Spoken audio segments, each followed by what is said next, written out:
When I was 19 years old, I lived and worked in a town that today is best known for burning down federal courthouses. I also relied on public transit because owning a car was just simply something that I could not afford.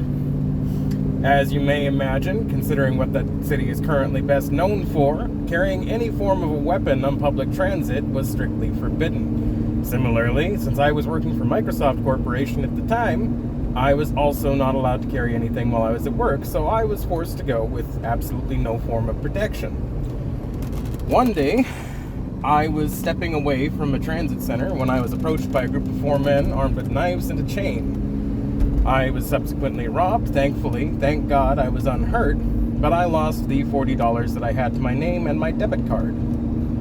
The sense of hopelessness and disempowerment, lack of agency, traumatizes me to this day, and I have insisted for the last 12 years that I did not lose a penny.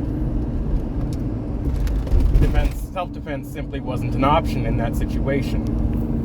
When I was 20 years old, after a poker game that hadn't gone well for someone that I worked with, I was approached by him and one of his buddies. They were extremely large men. We worked in the fishing industry, so they were quite fit as well. He had made a poor bet. He'd bet far more money than he should have, and I had even, because he'd literally bet his entire paycheck, at the end of the game, I'd even given half of his money back. But apparently the hit to his pride was too much. Again, I was unarmed due to company policy and local regulations. There was literally nothing I could do to defend myself, as one man held me down and the other one struck me repeatedly in the chest and abdomen. Again, it's one of those things that I have for the last 11 years not really talked about, because it was extremely traumatizing to feel that powerless and know that my life was in these two assholes' hands, and that there was nothing I could do to save myself if I wanted to. When I was 21 years old, I was at a bar in a town called, well, let's leave the name out of it, but I was no longer in the lower 48. There was someone at the bar that had taken a liking to me that I was in no way interested in, and they decided to be rather forceful. Thankfully, I have enough self-awareness that I realized that my drink had been drugged. I began to lose lucidity, began to lose self-control, realized what was happening, and thankfully I was able to extract myself from the situation and woke up unharmed in my bed, covered in vomit, not remembering anything of the last 12 hours. Again, the feeling of helplessness still gives me nightmares, knowing that there was nothing I could have done to defend myself in that situation. These are just some of the situations that I have survived that were extremely traumatic due to local regulations preventing me from carrying any form of self-defense tool. There are more, and I guarantee that there are countless more stories like this. If you just talk to anyone, you'll find more. Now, in stark contrast to this, nearly 2 years ago, thankfully I was in possession of a handgun. I was at a local supermarket. I'm going to leave the name out of it. And there was a man who was clearly extremely intoxicated, holding a small BMX bike, pacing back and forth in the vestibule, and using it to menace several workers who were inside, trying to keep people from going out the door for their own safety. I came up behind them. I stood there watching this. I've always felt like, because I know what it feels like to be helpless, I've always felt it was something that I should do to help out where possible in situations like that. If I'm able, I need to make sure that no one else has to experience the kind of trauma that I have. Anyway, the man began to get increasingly aggressive and started brandishing the bike, walked through the doors, and started advancing on myself and the workers who were there in that store. Now, thankfully, at the time I happened to be openly carrying a Browning high-power clone on my hip.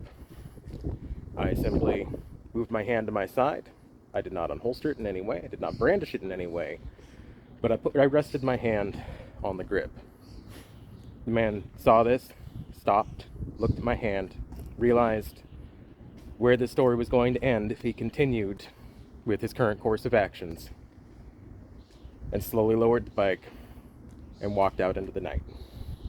We called the police, filed a report, and I don't know how that ended, but I'm reasonably confident that no one was hurt that night. And the violence was presented by the presence of a tool designed specifically for preventing violence with extreme expediency and violence. About a year and a half ago, I was sitting on my porch. It was about midnight. I was having a beer, and a gentleman carrying a shingler's hammer, which I'll show you one of those if you want. It's basically a hammer with a small axe blade on the back side of it. It's extremely handy for what it does, but it's also an extremely effective weapon if someone were to choose to use it for violence. It's also readily available for about $30, unless you steal it, which this guy probably had looking at him. Anyway, he decided to just waltz up on my porch about midnight and start advancing on me, holding this in his hand, and just not saying anything, just with crazy, huge eyes just locked on me. It is at that time that I presented to his face the AR-15 that I had been cleaning because I'd been out shooting it a couple of days beforehand, and I had a chance, so I was cleaning it, keeping it running. It wasn't loaded, but he didn't know that. My magazine catch had been a little bit sticky, so I had an unloaded magazine there to work the catch and just make sure I'd gotten that worked out. So as soon as I saw him coming up on the porch, I snapped my upper back into my lower, I loaded the magazine, and I presented it to his face. He realized, he realized where this was going. Backed down, de-escalated, disappeared into the night. Never saw him again.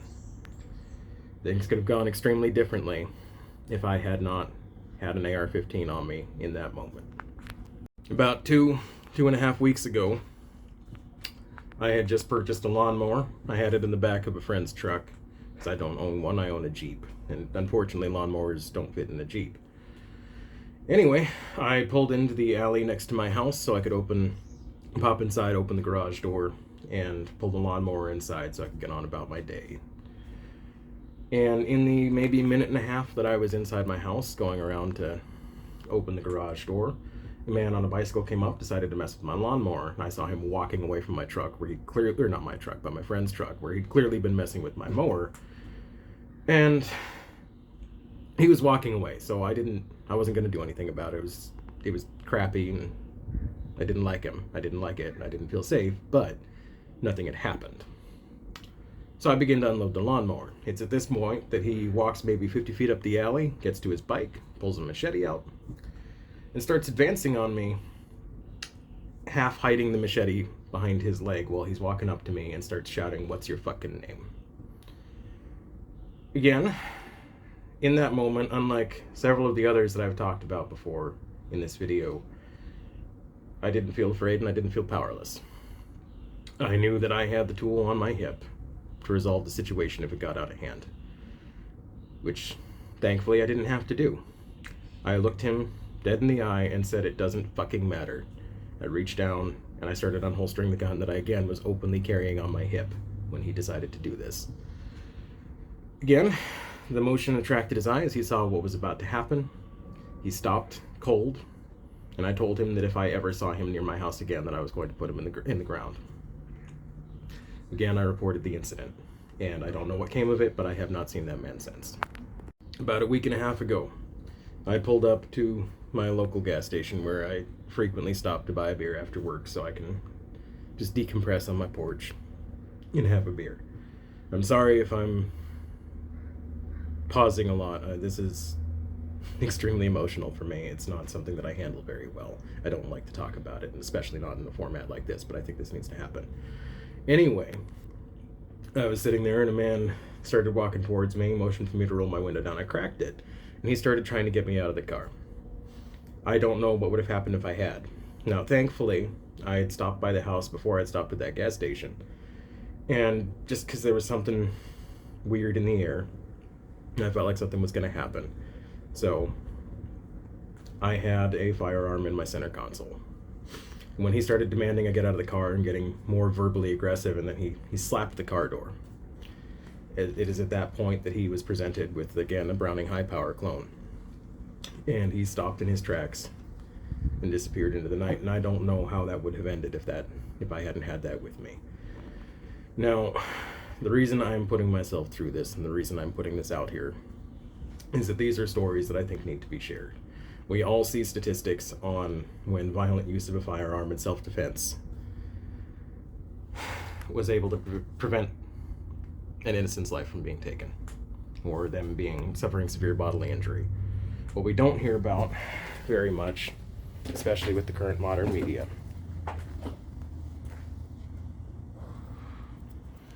is times that simply having one present prevented someone from being seriously hurt.